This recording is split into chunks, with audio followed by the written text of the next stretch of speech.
Hello, this is Krista here with you again today, and I'm really sorry, and I hope that you can hear me today because I'm parked right on a corner through town. But I wanted to apologize for all the videos that have been deleted. I've just been having some issues lately and some serious problems I've been dealing with, and I'm not going to speak a whole lot about it here on a video, but just so you know, I promise to keep on popping videos out as I feel are needed and enough to keep you as an audience happy and satisfied, or however ways that you view them. So I know I usually keep it on the topics lately here of narcissism, and I could go into it really heavy if I wanted to, although I'm trying to make these videos short because I am busy right now, moving and doing things. So as life has it, there's definitely some ups and downs, some ins and outs. Sometimes life is heavier than others, as I just went through the death of my oldest brother, a suicide after drug addiction,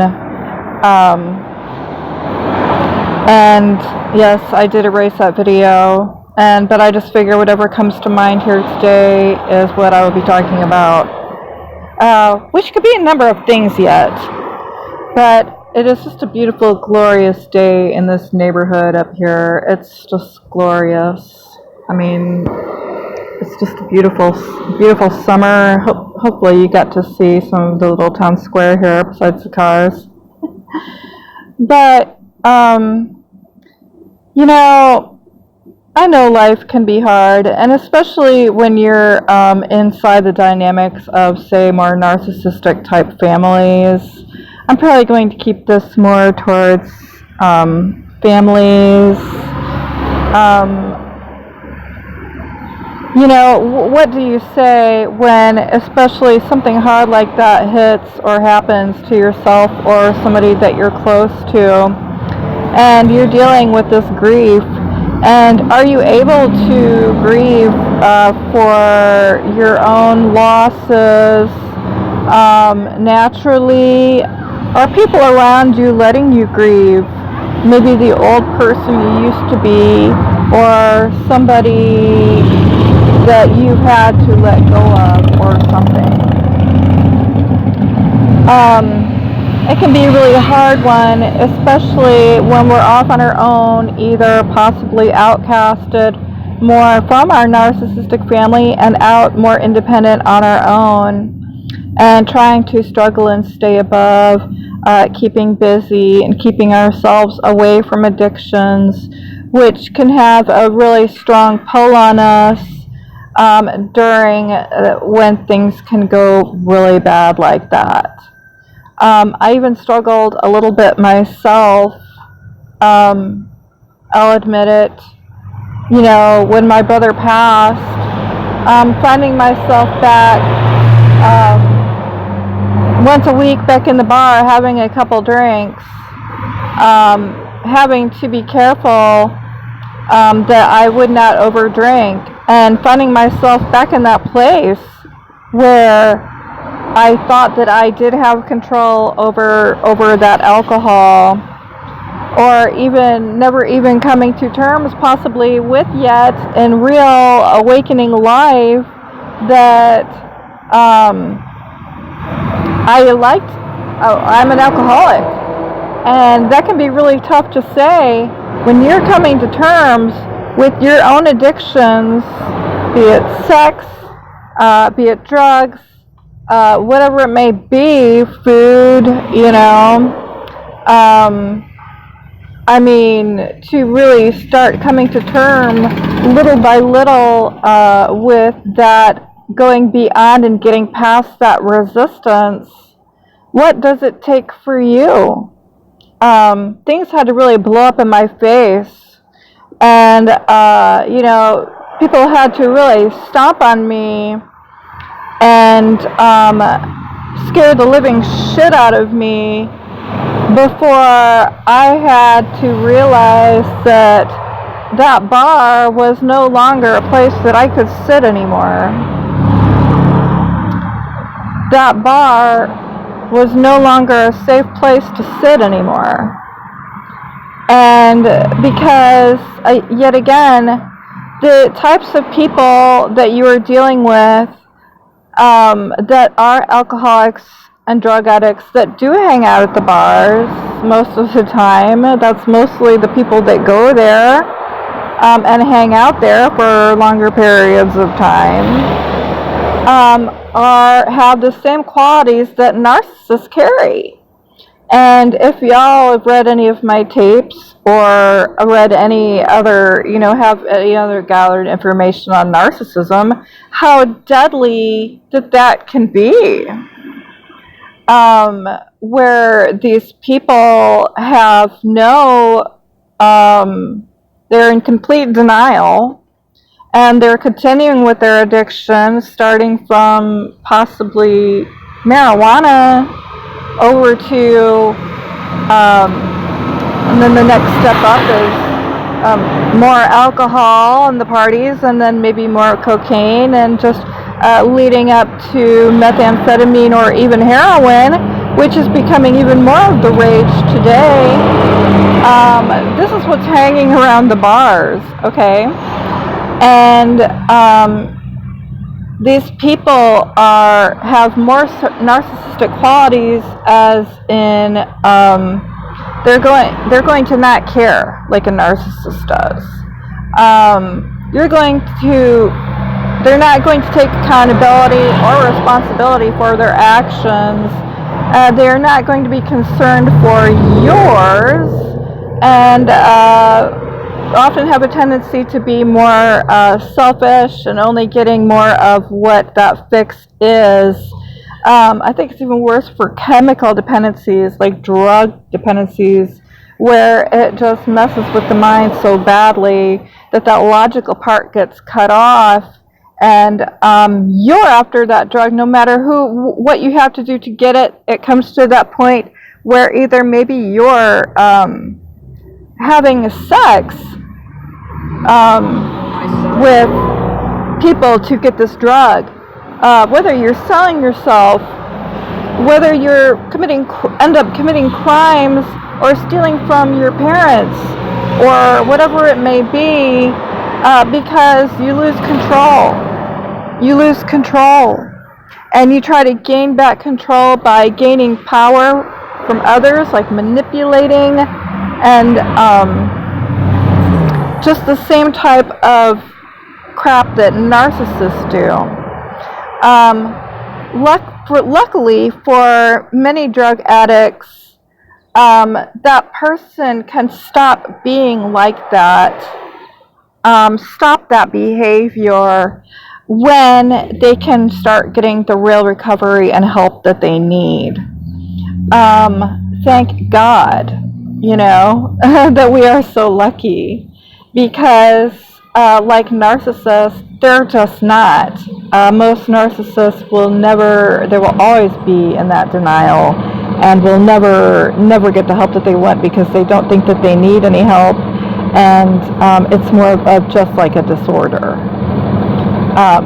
So anyways, but even though addiction is, called a disease, yet it is still very reversible.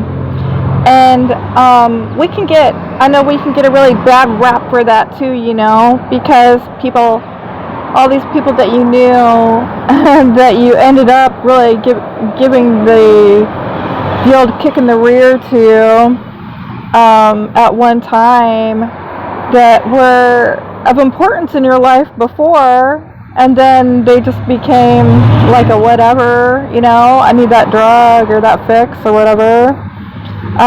Even be it with workaholism or whatever it is. But what I know for one thing is that I've been through the drugs, and I know that when you do have to start that stage of making amends, it really starts with forgiving yourself first. I really think that's true because society is so bent on shaming, blaming, and punishing people for things that they can't even control. And one of those things is addiction. Um, you know, that's like the old way is still pretty engaged in modern society these days, where this is really heavily done still in families, friends, communities, groups, even sometimes in like AAs and groups that should be supportive, or maybe in more like religious settings where you feel you're not feeling that strong support that you are able to help forgive yourself or others, to be in a place of non-judgment. I don't want to start saying like, be angry at the world, because I know that's hard. I know that's a hard one for me to come out of, especially if you do have more controlling narcissistic type families or dogmas surrounding you. A lot of times I end up doing the recovery work myself inside of my books. If you can find yourself a good therapist that knows her things on narcissism, I was lucky this time to find one, and I'll actually help teach classes in a mental health center community where she taught the drug and alcohol classes as well. I do feel like people can come to us at the right time if we are ready to accept it and present ourselves out there. Opportunities will present themselves to help you beat things like this, where you do feel all alone, and when you can be very beaten down by society and just, even your next door neighbor or your children even. I'm not going to go there, but I could if I wanted to. Pointing the finger at you that you have really, look what you've done, and you did it again, and you're always going to be that way, and you're so bad. That's another case of conditioning, people trying to get you to do what they want you to do, but that is not the power of will. It's like you can't make someone else love you. It just goes back to like love potion number 9. You can't just make some kind of potion that's going to make a person love you forevermore, or get you off of that, whatever it is, or get you not to do this or that, or to get you to even do something. Which, that super level of control, you find it everywhere. But just, number one, by starting just to be with yourself, maybe Googling online recovery steps and different ways to recover and things that fits you, your personality, and what way would be the best for you. Whether,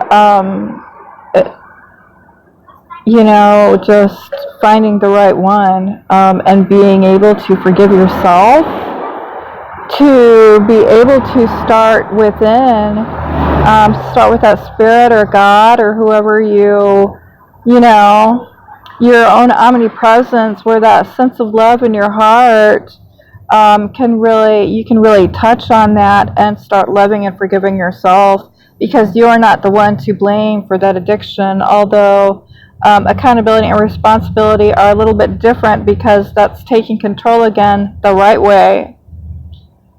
Instead of beating yourself up about it, or taking someone else's kicking in the shins about it. Maybe that is not the best person for you, pardon me, to get around, to be around.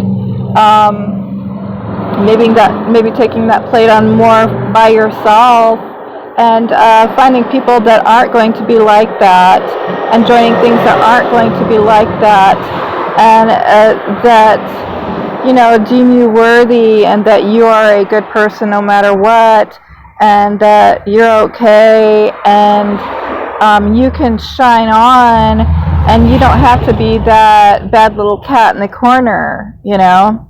So that's all I'm going to say for today, keeping it short and real, and thanks to all. Peace.